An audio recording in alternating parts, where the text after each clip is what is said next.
આજે આપણે જે રોજિંદા જીવનમાં જે સૌથી કોમન વ્યસન્સ છે એ આપણા ગટ હેલ્થ, સ્ટમક, ઇન્ટેસ્ટાઇન પર કેવી રીતે આડઅસર કરે છે એના વિશે વાત કરીશું.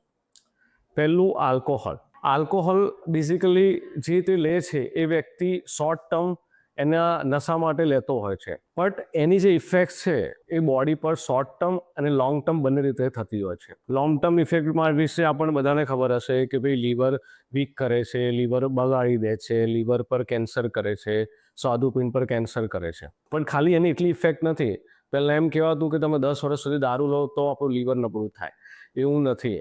અગર તમે ધ મુમેન્ટ તમે દારૂ લો છો એ આંતરડા પર શું કરે છે, જે બી આપણા સારા બેક્ટેરિયાસ છે આંતરડા પર એ એને મારી નાખે છે, અને જે ખરાબ બેક્ટેરિયા છે એનું પ્રમાણ વધારે છે.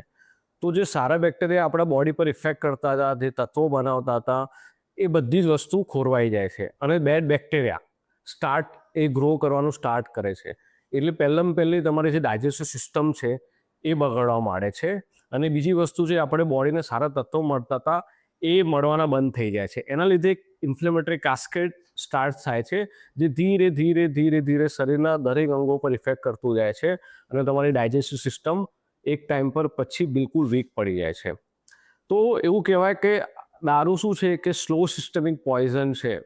અને તમે અમને પૂછશો કે ભાઈ હ્યુમન બોડી માટે, હ્યુમન હેલ્થ માટે કેટલો દારૂ અનિવાર્ય છે યા જરૂરી છે યા લઈ શકીએ સેફ ડોઝ, તો અમે કહીશું ઇટ્સ ઝીરો. સો આલ્કોહોલથી દૂર રહો, સેફ રહો અને સ્વસ્થ રહો. Thank you.